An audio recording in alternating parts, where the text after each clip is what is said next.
Welcome to the Rochester Real Estate Show, and we're going to change it to the Sam Little Show. Is this your first podcast? Yeah, my first Oh, podcast too. I'm excited for it. famous after this. No, let's hope not. Let's just hope Shane Pleasure. can get those bleeps ready. Try to keep it PG.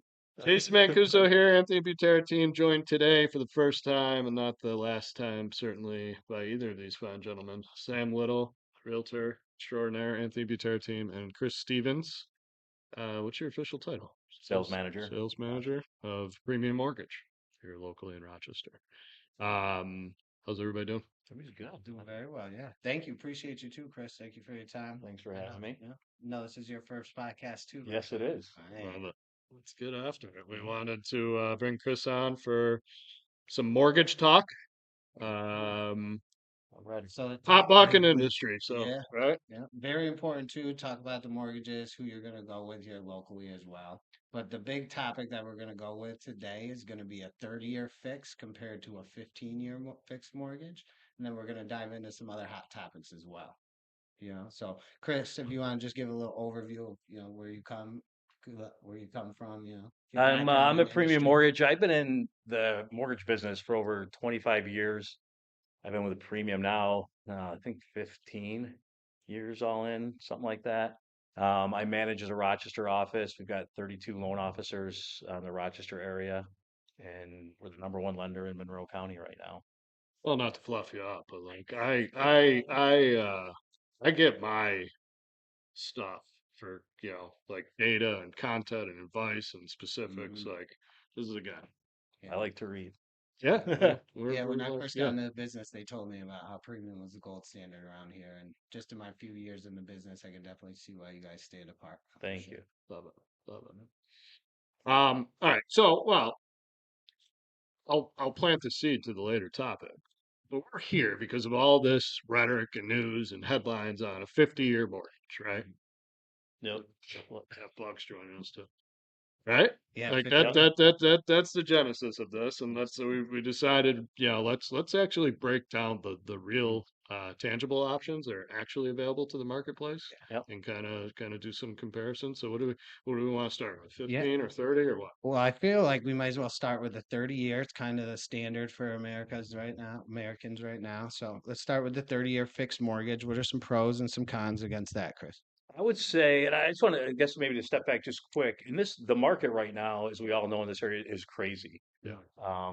With the lack of inventory and the amount of buyers that are out there. So one of the changes that has happened is, and I think it's an unfortunate thing, is really most offers being accepted right now are conventional mortgages, whether it's a 15-year term or a 30-year, it's a conventional. And the FHA and VA mortgages have kind of taking a back seat to that, which is unfortunate because, Yeah. they're great loans, for people. It doesn't necessarily mean they have bad credit. They might have an income level where they need a higher debt to income ratio where FHA could help out. And VA, obviously, we're a better known company, is a great program. But that being said, and the market, I don't think is going to shift anytime soon here. But we continue to be out there. A pre-approval from premium is on an FHA is just as good as a pre-approval on a conventional. So hopefully we can get out there and get some more FHA offers accepted. We're seeing more right now, but Is there like myth busting that we can do quick on that topic, right? Like, is it just, you know, like why is it that conventional is so much more favored than an FHA or a VA? the biggest concern agents have with an FHA offer is repairs. Yeah. There's a lot more repairs that are expected on an FHA mortgage. So if you have a house that you're listing, if it's a great house that doesn't have any repairs needed, there'd be really no reason not to take an FHA offer. Now, if you've got a house that's got peeling paint, the front steps are falling apart, there's no railings, maybe the FHA isn't for you unless the seller is willing to do some repairs, to get those things done before they list it. And then you're saying that with the way that you do it, you see an FHA pre-approval letter. It's good. It's golden. I mean, we Like if the pre-approve an property FHA, can it's going to pass close. condition-wise, We're going to there's close no it. reason you're not going to Correct. Now, to stay on the FHA topic, have you seen with your appraisers on FHA and VA, are they lightening up those restrictions at all here locally, or are they still going in with those tight regulations, such They're as the chip paint or the they're the missing same. I mean, handrails? it's an FHA regulation, so the appraisers have to point it out. Mhm. I mean, if it's light chipping paint, So a lot of times we can get around, but if the whole side of your house is chipping paint, Yeah. there's really no way around that. So I don't know if they can loosen up or tighten up. It's just that's what the guidelines are at FHA, and that's the reason some don't take an FHA offer. But if none of those things exist and the house is in great shape, FHA offers are great. Right. Fair. I mean, fair Now, point. I think it's important to note that, it's not It's not a bad thing. a yeah, And it screaming doesn't mean people, ladder a in lot of that people regard. also think it's because for people with bad credit. that's what I was going to And it's get it's to. not. A lot of times the debt to income ratios can go up closer to 50 on an FHA as opposed to in the 40s for conventional. Mhm. So it could just be people, maybe they had a reduction in their income Yeah. and they need to push their ratio up a little bit. I mean, that's a great program for them. A lot of times the rate's lower on the FHA, so that also helps them qualify for more. Fair. Yeah. So Love it. hopefully we can get around a little bit. The 30-year conventional mortgage, though, I mean, that's just in this area, and I think across the country has become the standard in most markets Hmm. is a 30-year conventional mortgage as opposed to a 15. The 30-year mortgage allows you a lower payment because it's stretched out over 30 years. The rate's a little higher than a 15-year. On average, it's 3/8 to a 0.5% higher Okay. because of the risk that's going out. But it allows, again, the buyer for a lower payment and their debt to income ratio to be lower to afford more of a home. How much, like, rough percentage of the marketplace of the loans you guys do 30-year compared to a shorter term? Oh, over 90%. Yeah. Okay. So Yeah, I it's mean, it's that a answers the question, right? Over yeah, How around much 15. of a yeah. We see it the is. 15-year more in refinances than we do in purchases. Makes sense. Hmm. A lot of people have been in their home a while. They've built up the equity. They want to refinance, shorten their term, especially if they're going to a lower rate. A lot of times they can keep their payment the same. Okay. Again, this market's a little different because during COVID rates dropped down 3%. You might not see that, but in the past, that was the reason. You're dropping to a lower rate. You could maybe keep your payment the same to a 15-year, reduce your term a little bit. Not to segue to a later topic, but put you on the spot, but the 30 years, it hasn't been around forever, So right? long as I've known, yeah. Yeah. So Well, at but least it's 24 years. Yeah. also it's not relatively new, but it's like No, it started. I don't know, was it the 70s I or think it was the 70s. I think they came out with it. right? You So had it's to just get more people qualified for a home. yeah, an involvement to where how can we, increase affordability, increase the premise of home ownership, right? And Correct. here's a tool to use. Let's get more I'm people in the curious Yeah. what house. it was like back in the 70s. When it's like, oh my God, a 30-year mortgage. What do you Right. got? You're going to die in that home, Yep. Yeah. right? And that, And now look at us with the 50-year yeah, Talk about mortgage. we'll talk about segue Yeah. there at the end here, but yeah, it's interesting. So, So yeah, the 30-year mortgage being the standard for us. You said it developed back in the 70s, and I'm sure when people were talking about the 30-year, like Jay was just saying, that they were talking, "Whoa, what are you planning on dying in the house?" right. And now that we're bringing up the talks about the 50-year, but just to keep it at the 30-year, like what are some pros for first-time home buyers going with that 30-year fixed mortgage? So the pro with a 30-year mortgage is obviously the term is longer, so your payment's going to be lower Lower. because it's stretched out over 30 years. Even though the interest rate's a little higher, you're getting into a lower payment, Mhm. which again allows you to have a higher debt to income ratio, or I should say, for a larger home price, your debt to income ratio can stay in line as opposed to going into a 15-year. Love it. Any cons? I don't. The only con to a 30-year is you're not building up your equity as quickly as you're doing on a 15-year. You're paying a higher interest rate. You're stretching it out longer. But again, I just read, I think it was National Association of Realtors said that the average length of time somebody's staying in their house now is 11 years. So, is the 30-year, does it really matter that you're stretching? I mean, the 30-year payment obviously is what matters, not that you're going to be in the house for 30 years. Right. And as Sam and I, we were talking about a little earlier, the way the market is now too, the younger generation, they're moving around a lot more. I mean, like my parents stayed in the house, they stayed forever because they worked for the same company forever. Um, my generation moves a little more. Somebody like my son, 25 years old, he could change jobs every 3 years. Yeah. That's their thinking right now. They're not staying anywhere. They can move out of state. They could change jobs. Whatever's best for them that's what they're doing. Bouncing around and find a product that, Right. So they just want the lowest payment, and right, Hmm. I'm only going to be here a couple of years anyway, and doesn't really matter. I'm not going to be here long enough to build up a ton of equity. makes sense. Um, and I mean, in this current market conditions that we've been in for, the better part of a decade now, right? We Yeah, don't have to worry about that negative equity type of correct. position, right? So Right. I guess that's it's kind of the wild card factor. A lot of this discussion, right? Is just well, if prices drop, Mhm. different set of Right. Then you could be circumstances. not stuck, but you're going to have to look at things a little different. You could be, if you have to move quickly, you could be upside down.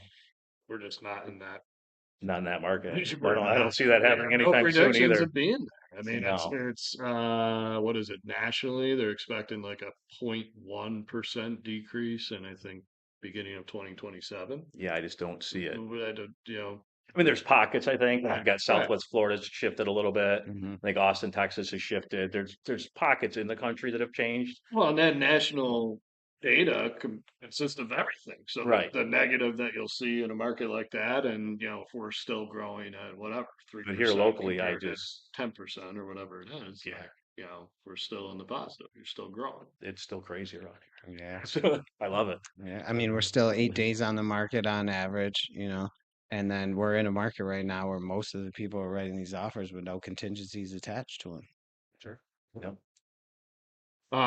You shift to 15.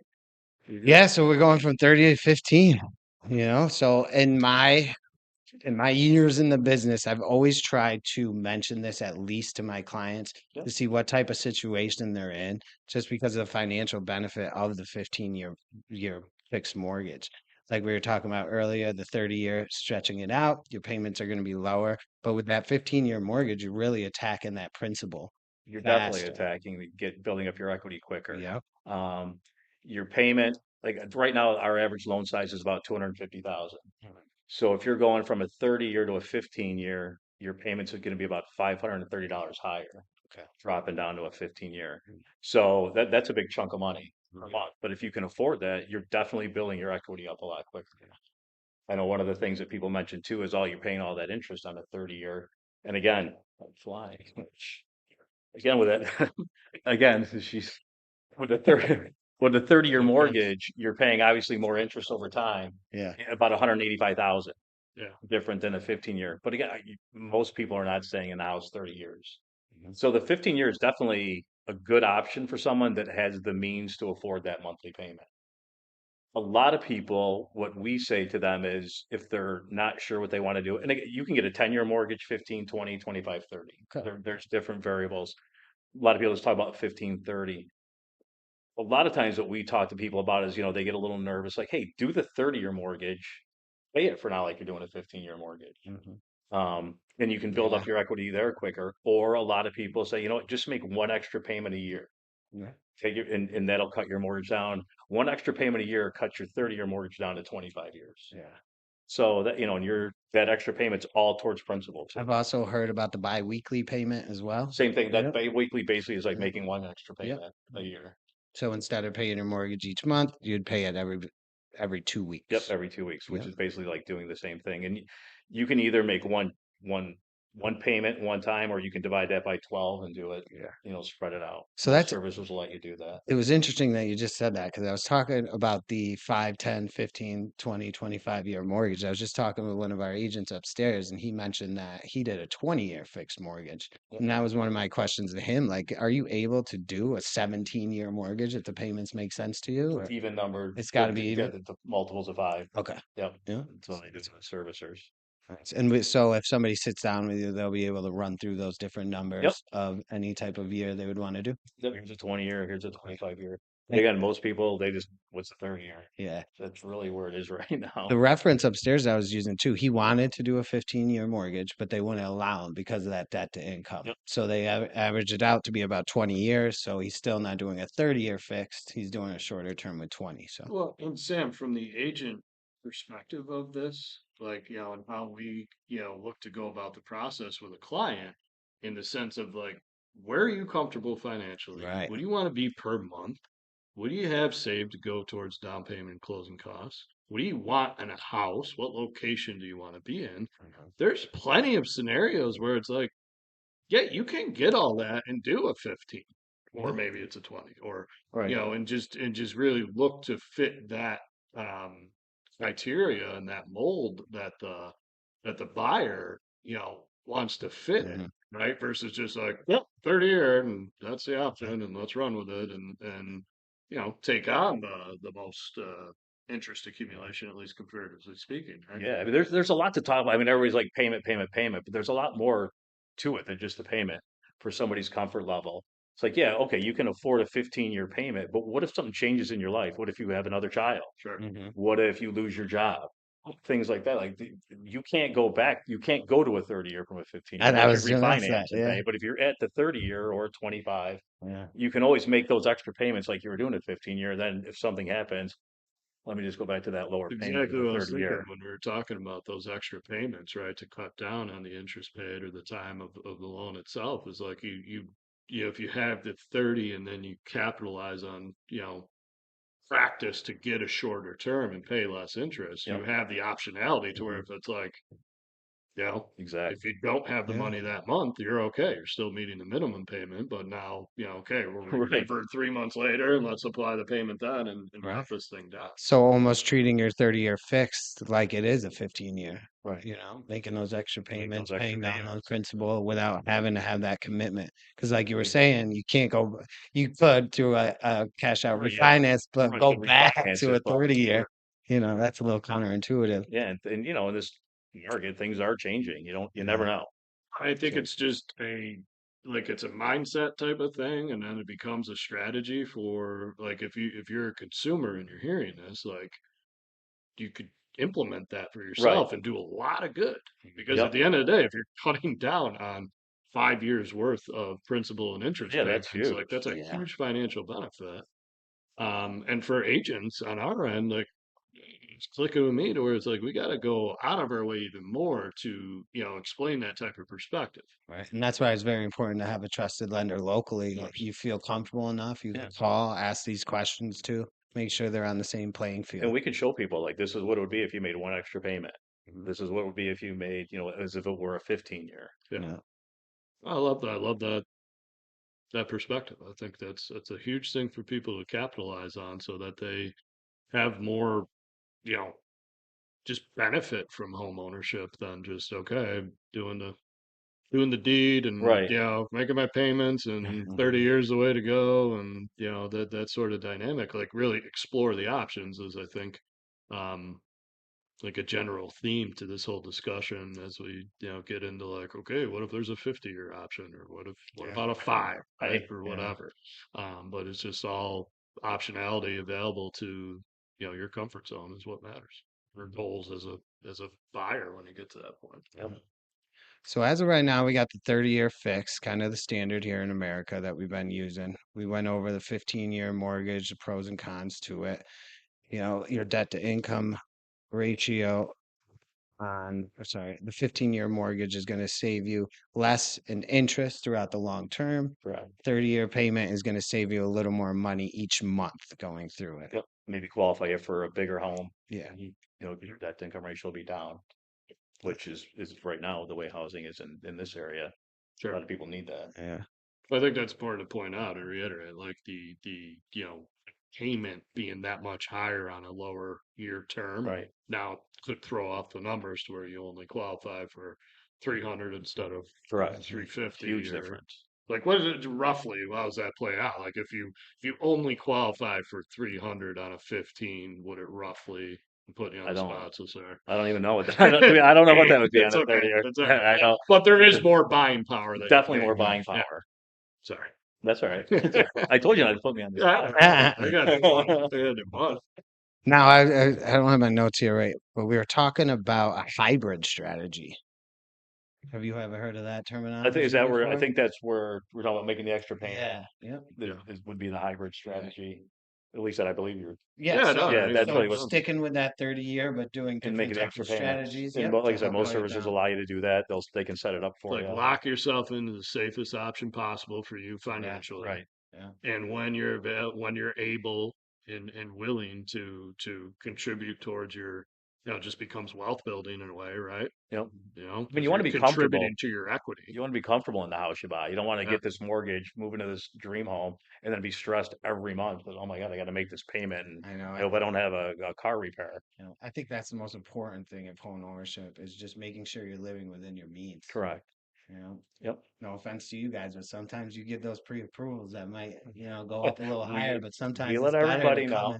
come in a little under, It's always good. You guys want to jump right into the 50? The hot Big topic. The good 50 old mortgage. Yeah, but news. we're sitting here stewing. We're Yeah, ready the good for old The timeline. big old 50-year I mean, so there's pros and cons to everything, it. All right. like we were saying about in the 70s, like the 30-year mortgage could have sounded like the 50-year to us, and now we're sitting here 2025 talking about a 50-year mortgage possibility. So to me, the first thing to start with is this doesn't exist. does It not does exist not. right now. It's a thought. It's a It's thought. a tweet. It's an idea, which is great. Yeah. And it's all, I think I it's, like ideas. yeah. Gets, Well, gets and talking. let's keep in mind that we're dealing with, I don't mean to be dramatic when I say crisis, right? But an affordability crisis, Yes. Yes. right? And this is in response to that, is my take on Yeah, it. I mean Yep. everything's going up too. Like national average for or average age for home buyers here in America is 38. I think it might I even think it just went turned to up. 40. Yeah, Yeah. I think it just went Went up from to 38 40. to 40 or And 41. we're talking about even 10 years ago, it was almost down to 32, I believe, or something like that. So It's it's been really increasing. climbing. Affordability is a hot topic for sure. So this being in response to that, and I don't know, what's your take? It's a hot topic. Well, before it can even happen, is you'd have to have legislation through Congress that would give Fannie Mae and Freddie Mac, who are the two big servicers, obviously the insure all the mortgages, the ability to insure a 50-year mortgage. So, and that's not going to happen overnight. So you'd have to get Right. that through the process. Um, What do you mean? Congress isn't acting Yeah, like right. this?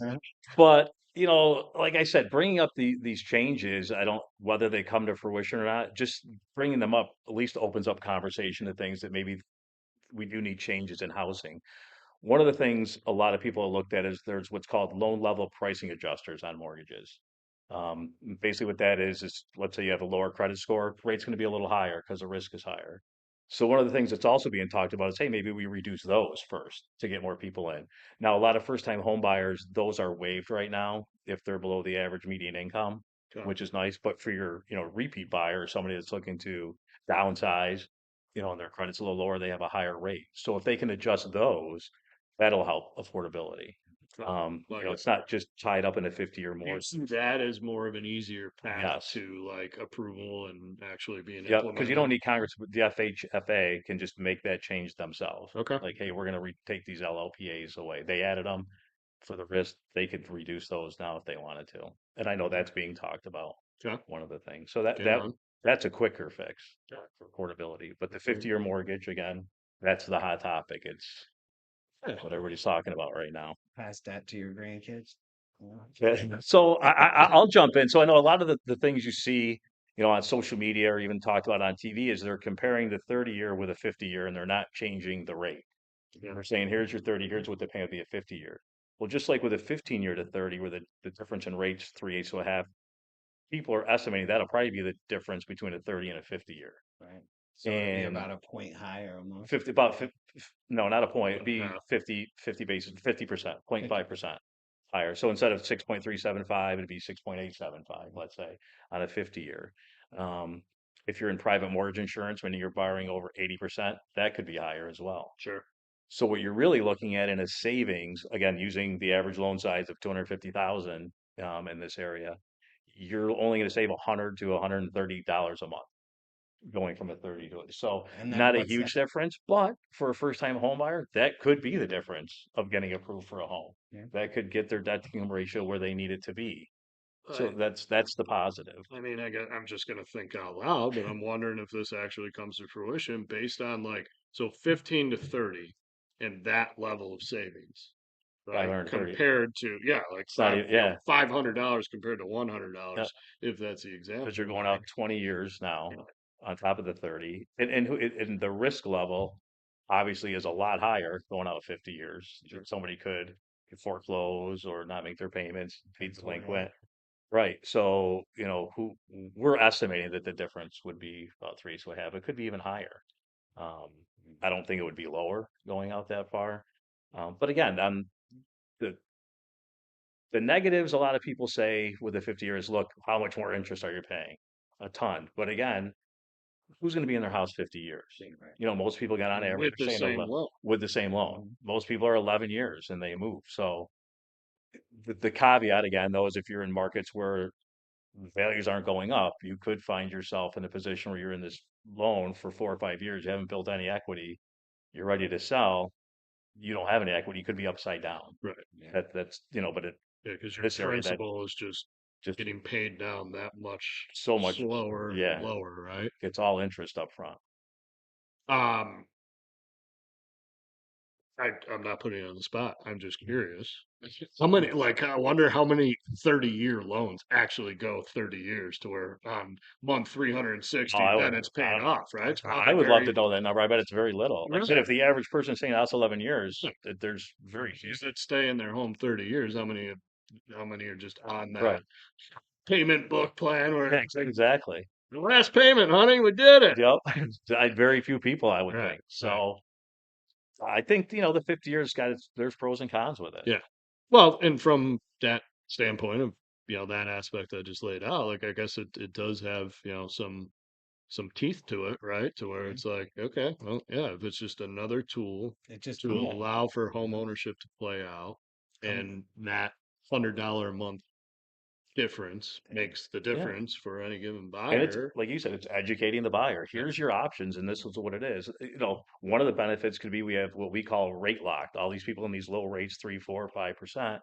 Maybe a 50-year gets them out of that rate locked mortgage because that $100 helps them out. sure.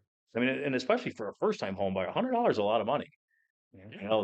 That's a payment of something that could save them. Well, and So that's just it though, because it's like the difference between 15 and 30 and it being, whatever, $500 as an right, example, significantly obvious, right? right, But it's worth noting that just $100 makes or breaks. could make or break you for Correct. the Yeah, house you want. right. And it's just qualified or not qualified. And in our market where, we're more of that lower average price point, like that's where this really makes a difference too. It's when you're talking $1 million luxury markets, like, Right. $100 a month, They're not. You're right. They're not looking at 50-year that's the mortgages. valet, They're not. tip for Right. dinner versus, Exactly. the actual financing, on your home and how Yeah. to make those plans. So Compared to a first time home buyer couple that's coming in that needs that $100 a month, to Sure. pay for something else. So Right. To it help them really out. does come down to that affordability conversation. yeah, for sure. And they could just open up the market a little bit. Now, again, in this marketplace, do we need it opened up more? Because that, right, it's a double-edged sword. That Yeah. brings in more buyers. We're sitting on a lot of pre-approvals right now where people can't find a house because of the inventory. Mhm. So the more buyers you bring in, that ups the home prices. That's And a we question I started, had here for you was if you have a 50-year mortgage, how do you think it would affect the local market?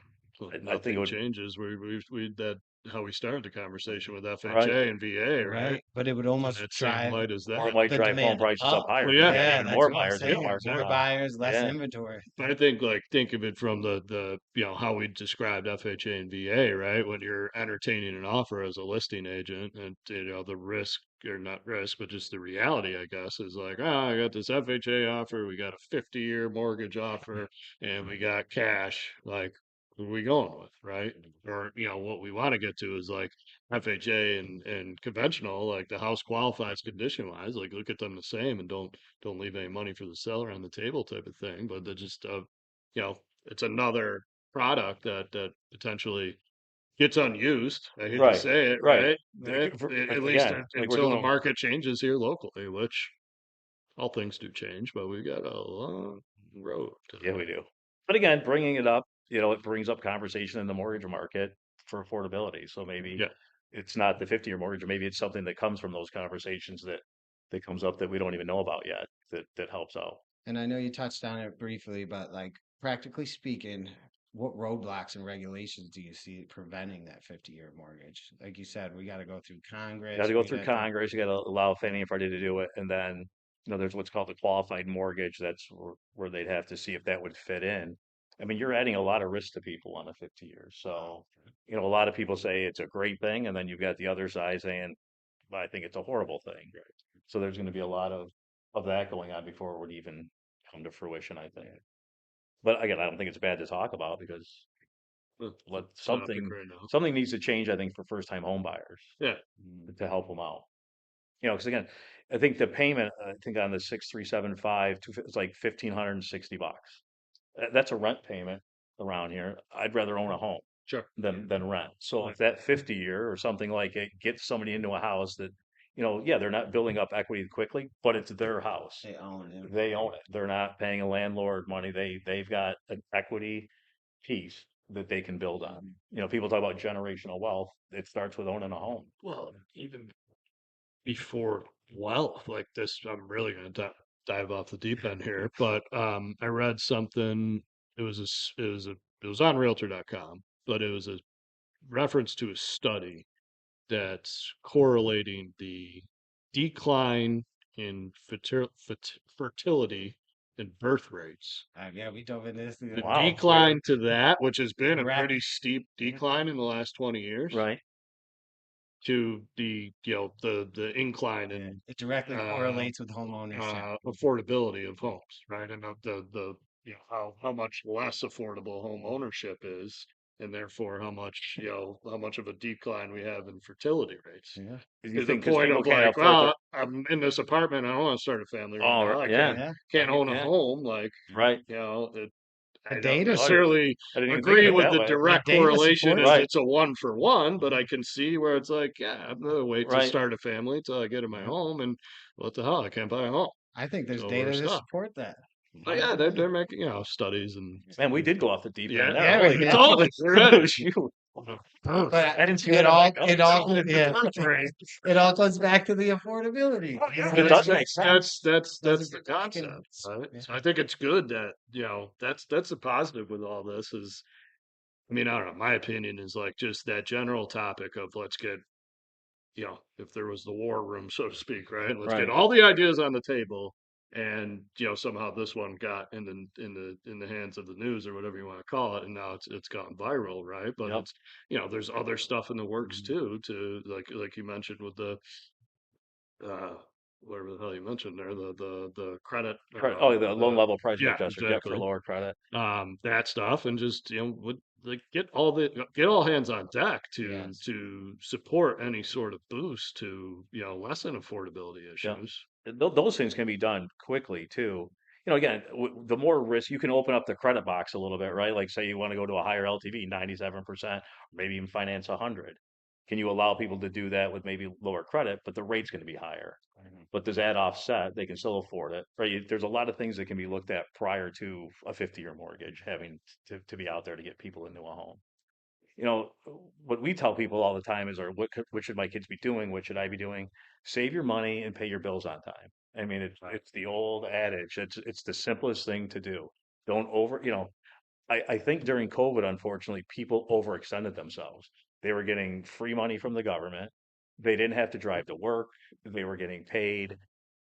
They bought a bigger car than they maybe needed, right? And now they're paying for that. And that mindset's got to change. Like I don't need that $500 a month car payment. I could have done 300.